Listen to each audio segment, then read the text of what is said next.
Good morning, West Coast Venture Capitalists, and thank you so much for being with us today. We're extremely excited to pitch to you our idea in hopes that you will partner with us to help grow and scale our business. My name is Johanna. I am the CFO of the company, and these are my partners, Jacqueline and Brian. And we are True North Housing. We repurpose shipping containers and provide inexpensive, mobile, reusable housing for Canada's work camps. Today, we're asking for $550,000 for 10% of our business. Now for Victoria's Fredericton, the word is out. LNG in BC is here, and it is here to stay. And with that comes opportunity abound. As you can see here, we're going to have a $1 trillion increase in GDP in BC alone. We're going to see 100,000 jobs created, and the BC provincial government is going to make $1.5 billion in tax revenue, as well as Asian demand for LNG has increased 2.5 times. That's a lot, people. And with that means there are new opportunities for job creation. There are new opportunities for people in BC to make money off of this, such as entrepreneurs like ourselves. Moving on, we see a number of alternatives to make money here. We could do construction supplies, we could do community amenities, technical environmental consulting, or accommodation. Now, construction supplies, that's a very saturated industry, so we don't want to go there. Community amenities, yeah, that's good, but there's no scale there, and we're in the business of making money. Technical environmental consulting, if 321-year-olds walk into a boardroom, such as techs, and say, we're going to be your technical consultants, you get laughed out of the place. We see much opportunity in accommodation for workers, because, moving on, we see 18 proposed projects in BC, times an average of 6,000 workers at peak construction times. There are about 10,000 people in Kitimat. When you have 3 projects with 6,000 workers each working on them, how's Kitimat going to fit them? Where are they all going to sleep? They're going to sleep in our product, which we will get to. That's 108,000 workers in the temporary housing in BC alone, just in the LNG sector. And we haven't even touched on mining, which also need this kind of housing. So traditionally, what do we do? How do we house these people? We have temporary housing camps that create an expense for these companies. They're not eco-friendly because there's a lot of disposable stuff that goes into them. They're uncomfortable. They're just camps, right? Cots everywhere. And they're also relatively expensive as compared to our product, which we're about to show you. So what's our solution? We're True North Housing, and we provide eco-friendly, mobile, inexpensive housing for these people by repurposing shipping containers that we can acquire at a discount due to trade imbalances with nations such as China. So taking a look at where we necessarily lie with other competitors that we have, we see housing development being one of the competitors that may be there. So let's say Kitimat, they decide to develop new houses, or maybe they'll do temporary housing, something that they can tear down. As we talked about before, this is a huge cost to these companies. And so what True North Housing provides is not only a lower cost to these companies, but also because of the fact that it's reusable, they can move it on to their next project, it's transportable, it's sustainable. In terms of the actual target, we're first looking to really focus on natural gas companies. So projects in British Columbia, keeping it Canadian, and looking for those that really want that sustainable option, that affordable option. And what benefits them is the fact that they can actually decrease their environmental impact.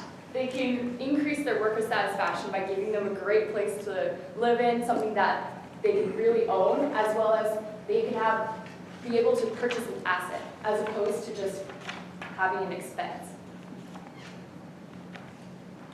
So to you, our value proposition is this.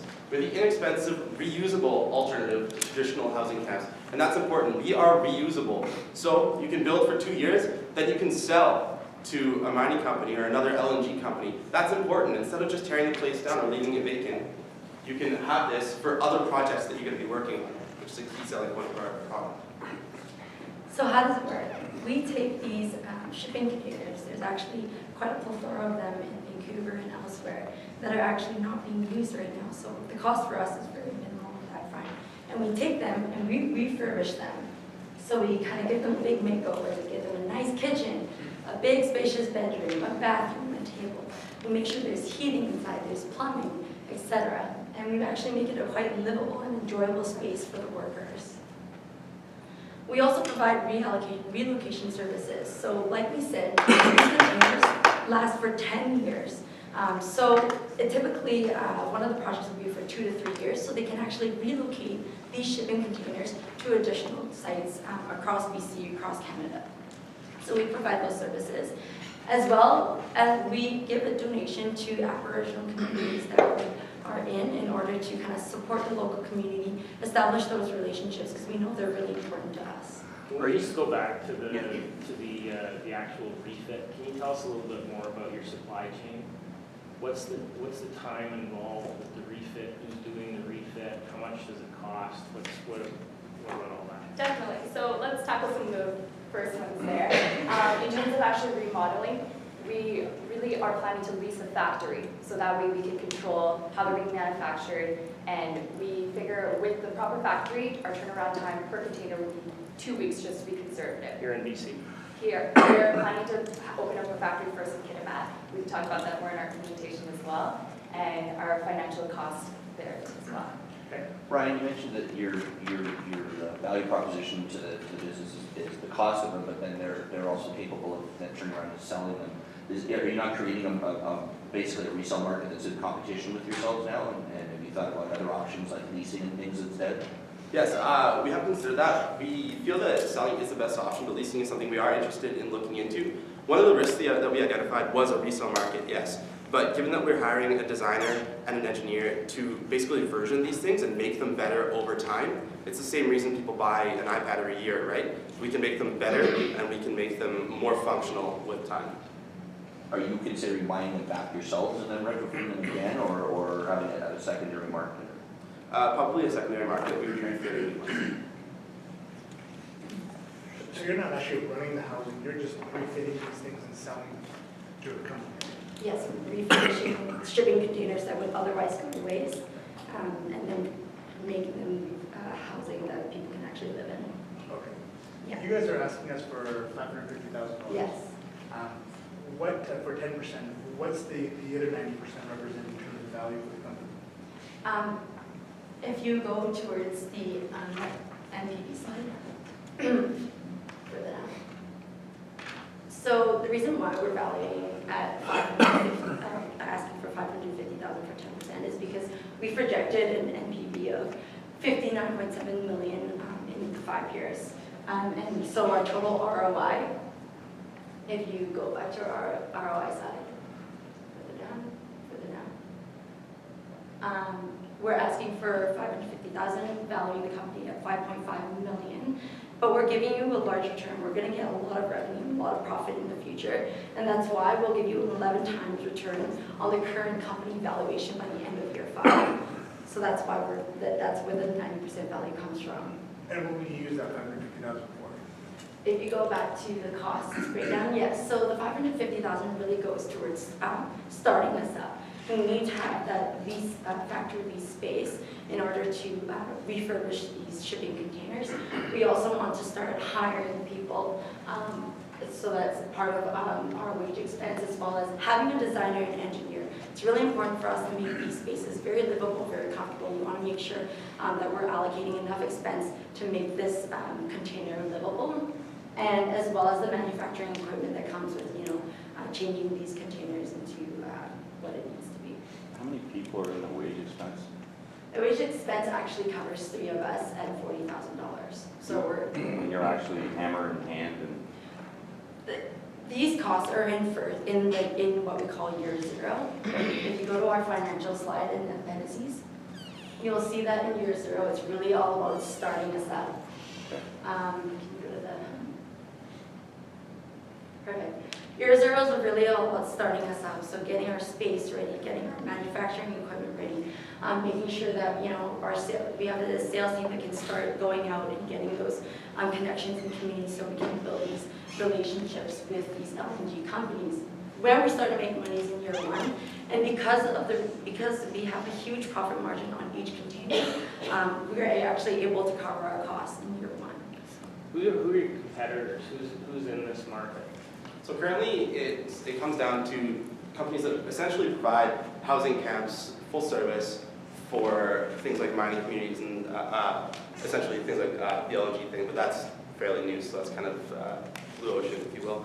Companies like Britco are doing this right now, so we'd be essentially direct competitors. And based on the cost savings and the additional value that we provide by being reusable, by selling these companies an asset, we think we can outcompete. What about your relationships in BC? So not with LNG companies, but with First Nations, with others? Right. Now, one key function of our business is we do donate 10% of our profits to First Nations communities in BC, and that's accounted for in our finances. And past that, we also, from a PR perspective, we fully understand that there needs to be economic equality between these companies that are developing BC and First Nations community, and we will tell anybody that. So our plan is to not step on anybody's feet because we're providing these LNG and mining companies with a good product while supporting BC's First Nations as well. Have you considered partnerships with First Nations? We have not as of yet, but we're not just asking for money, we're asking for advice, so that's a great thing. And another reason why we're located in Kitimat is because we want to hire these Aboriginals should they want to join our company. A big thing that we realize is that government has been pushing trade transaction in these communities, especially amongst the Aboriginal people. So we see this as an opportunity to kind of get the people into our business right out of college or graduating. When you think about the needs of the local communities, whether it's Prince Rupert or Terrace or the First Nations, they're always looking for some kind of lasting legacy from any economic activity that's going on in their area. How do you see contributing to that? I know the 10% contribution is one thing. You talked about possible employment.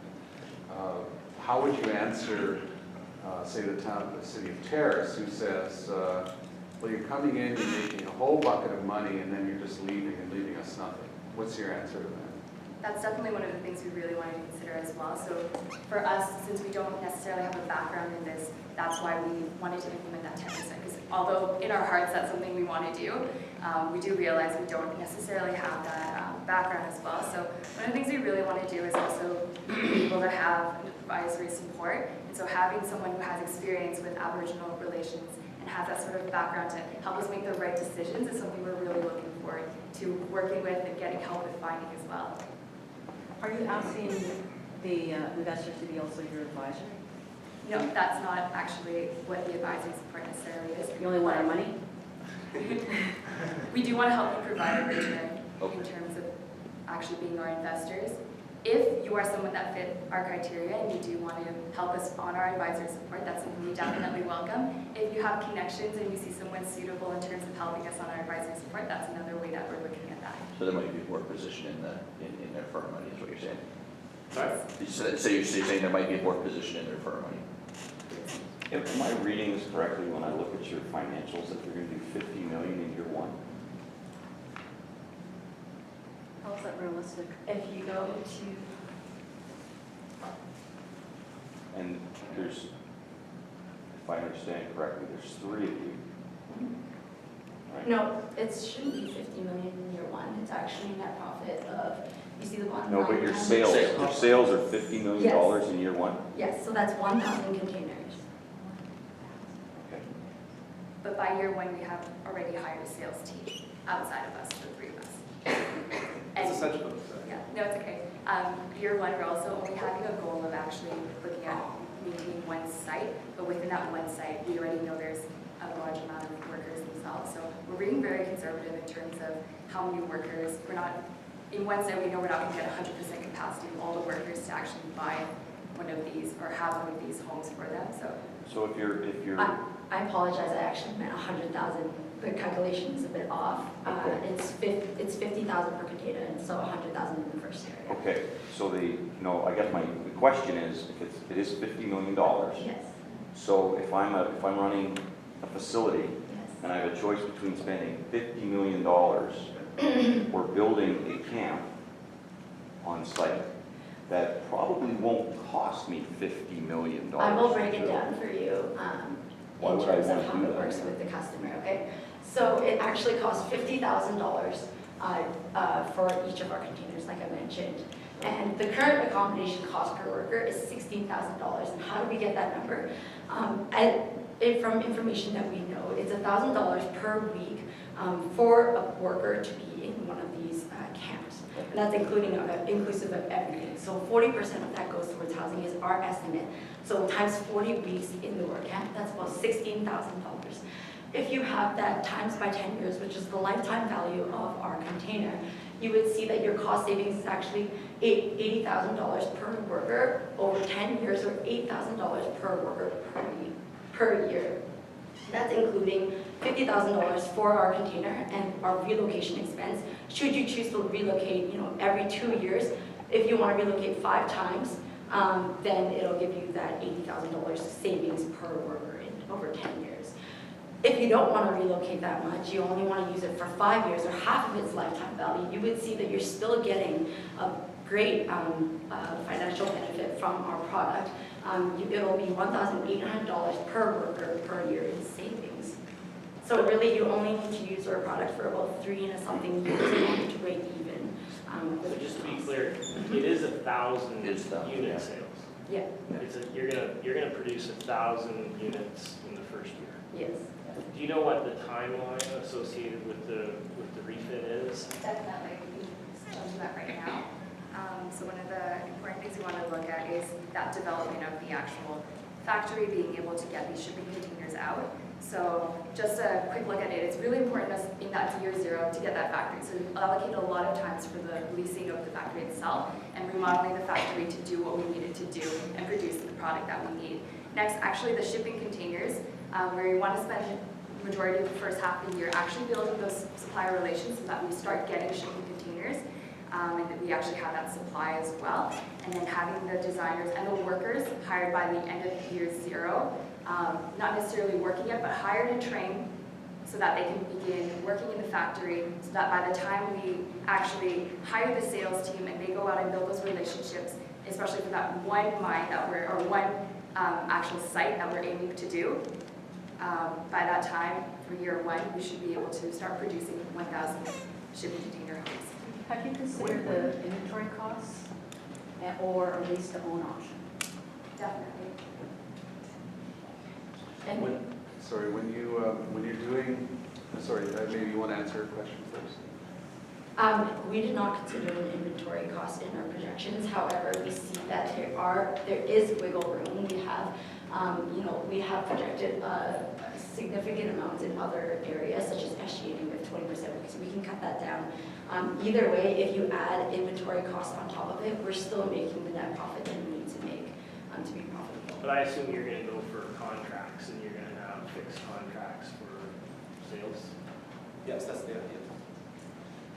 When you bring 1,000 containers and set it up, you're essentially creating a small community. And I don't see any cost in here for kind of property access, negotiating with the local town for, access to property and services.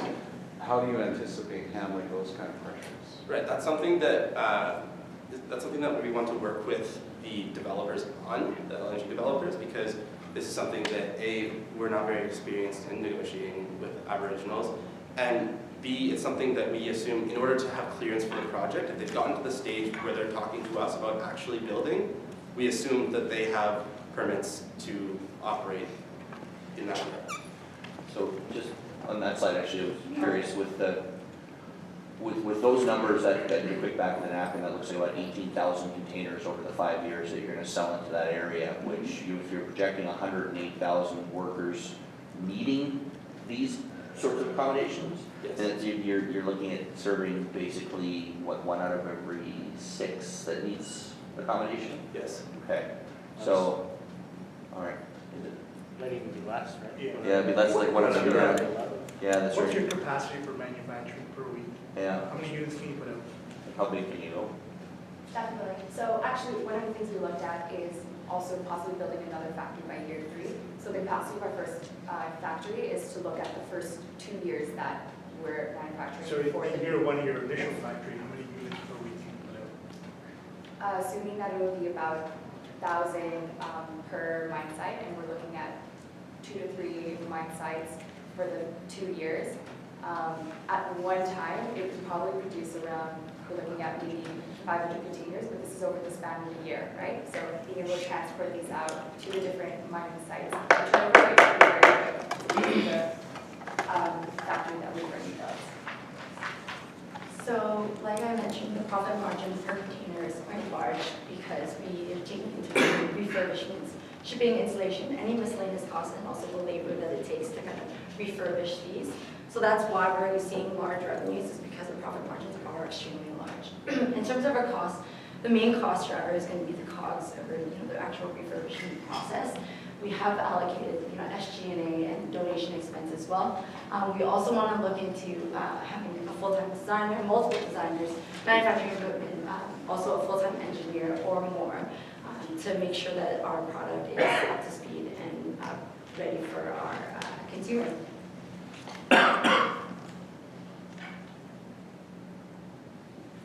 Perfect. So one of the important things also is to actually make this happen, right? So how are we going to do that? We're really looking at three things: factory development, the actual shipping containers itself, and the marketing that we're going to be doing to actually get it to these businesses.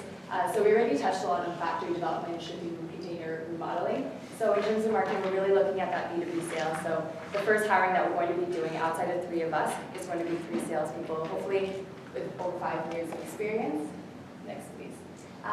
Right, so looking with that, we're going to provide them with brochures, have a website that companies can easily access our information.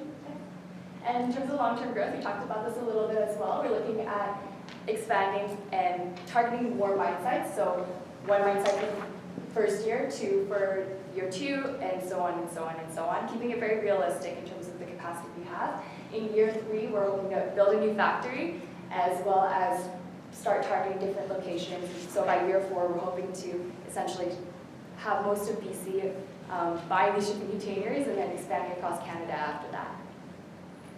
All right, next. Just a couple of risks and mitigations to talk about. We've already addressed one, resale of used containers. We addressed that. Maybe workers don't want to live in these shipping containers. It is kind of a foreign concept to them. But we have these site supervisors in our budget who are essentially there to make sure that they are happy. So while we're not running the site itself, we do have a representative there to answer any questions they have and to make sure that they're happy. And we talked about versioning, so we're going to be upgrading these things to ensure that they're happy. We also, low initial adoption straps cash flow. That's why we're hiring the best salespeople that we can find, and we budgeted for that. So in conclusion, we are True North Housing. We're asking for $550,000 for 10% of our business, and we are very, very excited to work with you rather. Thank you very much for your time and your consideration.